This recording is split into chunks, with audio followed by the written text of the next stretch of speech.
Good day everyone, this is the Moviedio chan. And today we'll be discussing Inhuman Kiss, a romantic horror film. Be prepared for some spoilers. Four children venture into the forest, far from the cities, in search of an abandoned house as the night approaches. They start playing hide and seek, and Sai tells her friend Noi to accompany her inside the house in order to avoid being discovered by the seeker. They decide to separate into separate rooms, and the girl discovers a mysterious box with the lid open on the floor. She slowly approaches the container and looks inside, but all she sees are spider webs and dust. The girl lets her guard down, thinking she's safe, but she doesn't notice a bodiless head approaching her from behind, tentacles grabbing her. Many years later, Sai has matured into a stunning woman who puts lipstick on her lips before heading out for the day. Before putting the shirt back on, the girl meets her grown-up friend Jerd, who proudly displays his chiseled body. He clearly has a thing for Sai, as he does everything he can to get her attention, hoping he won't be put in the friend zone. The man follows the girl to the local hospital where she works as a nurse, but they discover that all of her co-workers, including the doctor, have vanished due to the ongoing war. The two are interrupted by a visiting family, who has brought their son to be looked after he suffered a minor knee injury.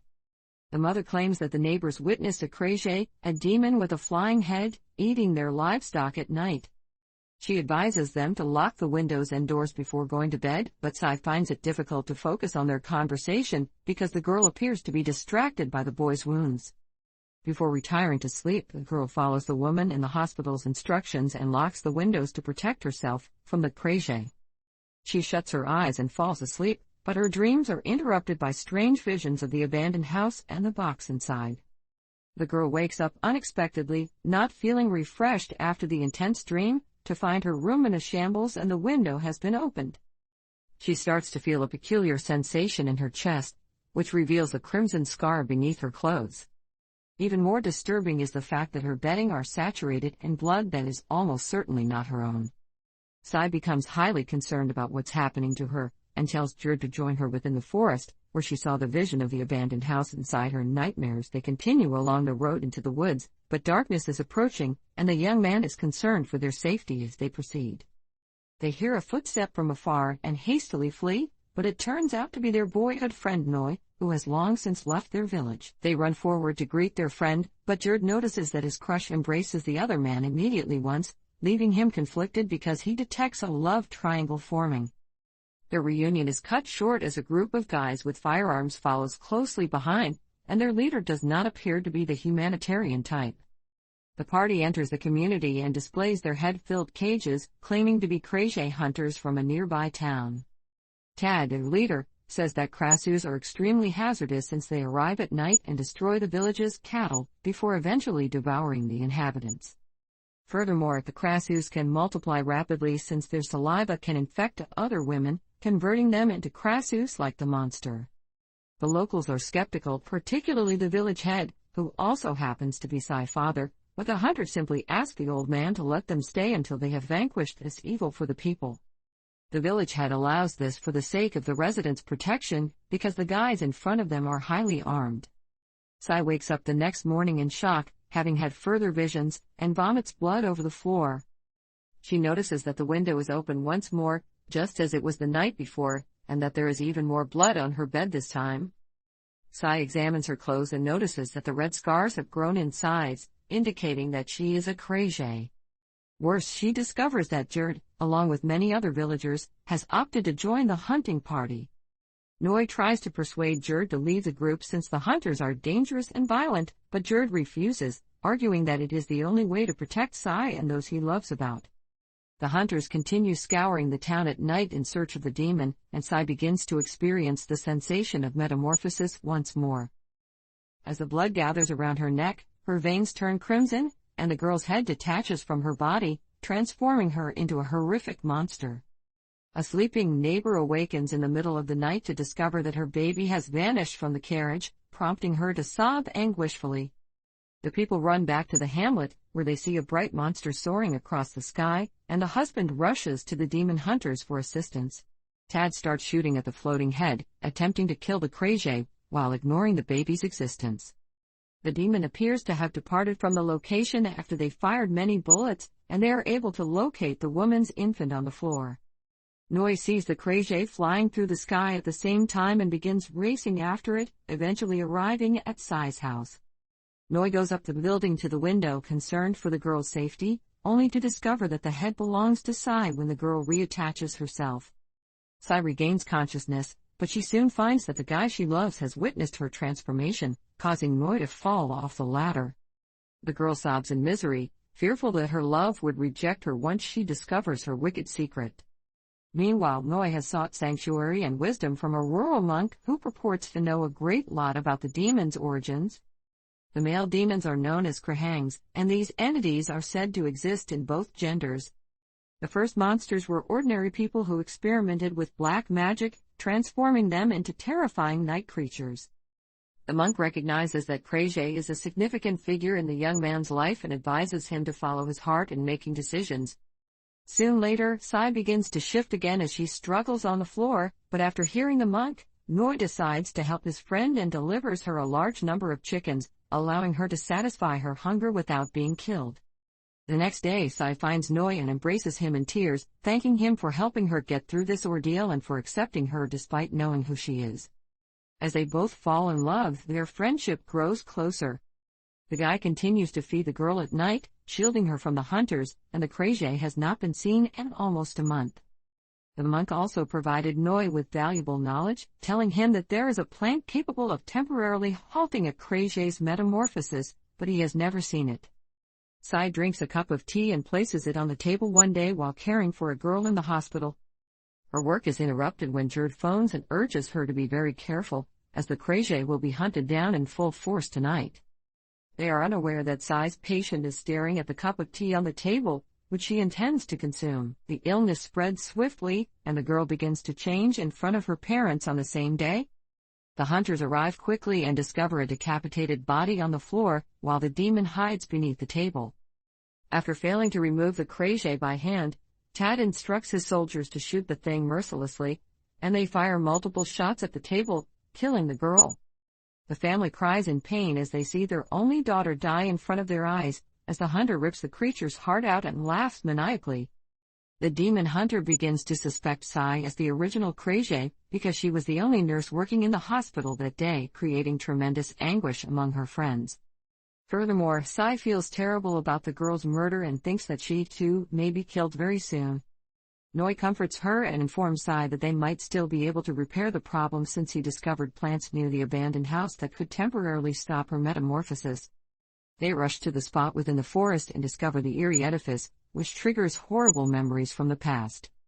They decide to go deeper into the backyard, where they discover a plethora of luminous plants on the ground. Sai hesitates for a moment before picking up one of the fruits and putting it in her mouth, which immediately improves her condition. Noi gathers as many plants as he can, as Sai smiles and glances at him. After finally finding a solution to her urgent position, the girl learns how much the man feels for her, and the two have a passionate kiss. The celebration, however, is cut short by the demon hunters who had followed them and their companion Jerd. When he sees his crush kissing someone else, he rushes up to Noi and starts hitting him in the face, while Sai flees her pursuers to an abandoned house. She hurries into the room and notices the enormous box, which is now blazing red and seems to be beckoning her closer. Sai begins to recall the events of that night many years ago, when the krasue approached her from behind and kissed her on the lips, transferring the woman's memories to the girl. Sai is possessed by the previous krasue and begins murdering her assailants one by one. Tad notices this and begins firing at the demon, but Jerd intervenes, allowing Sai to flee. The hunter becomes upset and tosses the young man from the building. Sai was able to reclaim her body after some time, and Noi takes advantage of the opportunity to return to the hamlet alongside the girl. Sai returns home right away and secures the medicine, while the village head is informed of a tragic incident that occurred the night before. All of the demon hunters were killed by the krasue, and their leader was the only one who survived the onslaught and brought Jerd back to the community. The hunter informs the locals of the terrifying experience with the demon, and the man accuses the village leader's daughter of the massacre. While the father tries valiantly to stop everyone, he succeeds to persuade the community to go after Sai in a witch hunt. Luckily, Sai is able to remain human by consuming the herbs and emerges in front of the folks as a normal girl. She uses this as an opportunity to accuse the hunter, claiming that he attempted to assault her within the forest, but Tad refutes her claims and tells Jerd to confess the truth about what transpired. After struggling to find the right words, the young man decides to tell the woman he loves a lie by validating her narrative. The hunter holds the village chief captive right away, threatening the people to leave. He then discharges the gun, allowing himself an opportunity to flee. The village head orders everyone to go home after watching the man flee, while Sai stares at her companion with guilt, feeling ashamed for the lies she told. Jerd returns home, exhausted both mentally and physically, when he notices a figure behind him who turns out to be the hunter. The man approaches him and begins to bite him with his horrific fangs. Meanwhile, Sai is able to halt her change by consuming the medicine, but the supply is rapidly depleting. Noi tries to solve the problem by planting herbs, but his efforts are futile because the plants all die before they produce any fruit. He tries to discover the medicine behind the abandoned house, but it's all been burned to ash by the demon hunter on a mission to kill the krasue. Noi informs his lover that they must leave the hamlet because they have no other option, and he prepares to leave with her tomorrow after dark. Realizing she'll have to leave everyone behind, the girl pays one last visit to her pal Jerd. She enters his room, only to witness the man covering himself using a blanket and shaking in fright. The girl tries to console her companion, but Jerd tells her that he's known she's a krasue since the first day, when he witnessed her eating the sheep. He just joined the hunters so he could offer them false information and safeguard Sai before the hunt. When he sees the girl with Noi, he is in excruciating pain, yet he continues to defend her from behind the scenes. After being bitten by the demon hunter, who is definitely a krahang, the male version of a krasue, Jerd confesses that he is also experiencing a dreadful change. He begs Sai not to abandon him now that he's turned into a terrible monster that no one wants to be around. The next day, Noi pays a final visit to the monk in an attempt to learn more about the krasue's mythology. The holy man tells Noi that the first krasue was the first krahang's wife, but she cheated on her husband, resulting in her death when the krahang cut her heart from her chest. The krahang has been destined to kill every krasue on the globe since its initial incarnation. Sai is about to leave her house forever before sunset, but her father intervenes and takes her to the public theater to prove to everyone that she is not a demon. When Noi arrives at their rendezvous point, he notices that the girl is nowhere to be found, and he thinks that something is seriously wrong. Sai begins to transform in public as her head detaches from her body due to a lack of medicines, prompting everyone to scream in fright. Meanwhile, Jerd is increasingly despondent as he understands Sai will never follow her vow. The man yells angrily and begins to transform, becoming a vampire creature similar to the hunter. Jerd and Tad fly towards the public theater, where the krasue is being hunted, and Jerd takes the woman's head from the air. He lashes out at Sai and attempts to murder her, but Noi comes just in time to save his friend. Jerd charges towards the man who is genuinely responsible for this craziness, after rediscovering his humanity by looking at the girl, and the two begin to battle ferociously in the air. As they both collapse to the ground, Jerd manages to knock the hunter down. The two continue to trade blows, but Tad quickly has the upper hand and pins the young man to the ground. Jerd is killed when the hunter strikes the man in the chest and takes out his heart. As Noi drags the woman's body and tries to flee, the monster turns his focus to the krasue. To defend her boyfriend, Sai attacks the demon and lifts it into the air, but a gunshot is fired at the vampire's heart, killing the monster in mid-flight. The monk had followed them in the hopes of assisting the lovers, and he explains that he was the spouse of the previous krasue, who was responsible for Sai's sickness. He tries to make amends for his crimes, telling Noi to go with the girl to the river, where a boat is waiting for them. The man grabs the girl's body and escapes towards the river, as the villagers trail behind them, hoping to catch up with them and kill off the monster. When Noi gets to the boat, he places the body inside, but he notices that Sai isn't with him. After being attacked by the locals, the girl notices that her body is full of injury and believes she has no chance of surviving. She kisses the man one final time, and they both cry as they realize they will be separated for the rest of their lives. As they look at one another in tears, Sai breaks the ropes to the boat and sends her boyfriend away from this region. Suddenly, the villager fires a gunshot into the girl's head, killing her. Noi rushes over to his lover and sobs anguishfully as he sees the only person in the world who cares to him being taken away from him forever. Thanks for watching. Like the video and subscribe to channel to see